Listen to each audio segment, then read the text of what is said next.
À l'avant-garde de l'évolution technologique, la digitalisation de l'agriculture est indispensable dans un pays à vocation agro-sylvopastorale comme le Mali.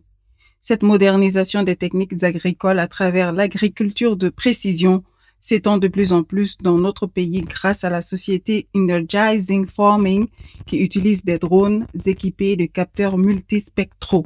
Nous avons deux modèles de drones.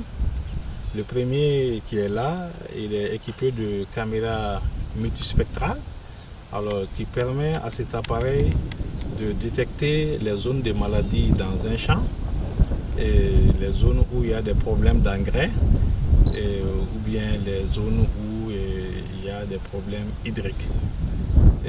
Donc après avoir fait le diagnostic phytosanitaire du champ, nous allons procéder au traitement.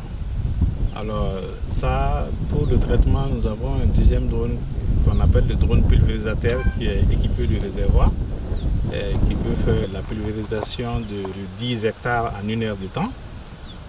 Il peut pulvériser les pesticides, les insecticides ou bien les herbicides. Tout produit liquide, même les engrais liquides, il peut être utilisé par ce drone pulvérisateur. Ces équipements sont dotés d'une intelligence pouvant détecter les obstacles et voler avec précision. Leur fonctionnement requiert la mise en œuvre d'un processus bien déterminé. D'abord, dans un premier temps, nous allons procéder à des prises d'images avec des drones qui sont équipés de caméras multispectrales. Après la prise d'image, nous avons des logiciels spécialisés qui nous permettent d'analyser les images collectées avec le drone.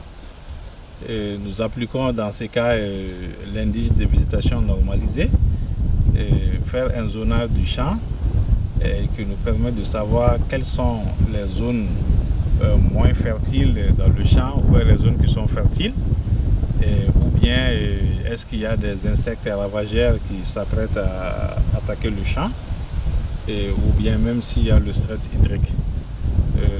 Après toutes ces analyses, nous pouvons faire ressortir après une carte de fertilité du sol. Une fois que le paysan il a la carte de fertilité du sol, ça permet d'optimiser l'utilisation de l'engrais.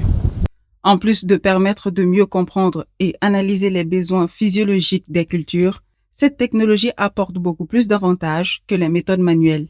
C'est prouvé par les essais que les champs traités avec les drones agricoles ont un rendement de plus de 30%. Pour le paysan qui n'a pas les moyens financiers pour profiter de l'utilisation de ces matériels, des solutions idoines lui sont proposées. Si les paysans sont regroupés en coopérative, ça peut permettre de réduire le coût. Par exemple, quelqu'un qui t'appelle pour venir traiter 20 hectares, 40 hectares, ça ne peut pas être peut-être la même chose s'il t'appelle pour venir traiter 500 hectares. Afin de vulgariser les drones agricoles partout au Mali, les démarches sont en cours avec les structures étatiques pour que l'agriculture malienne puisse enfin se débarrasser des moyens primitifs et prendre son envol.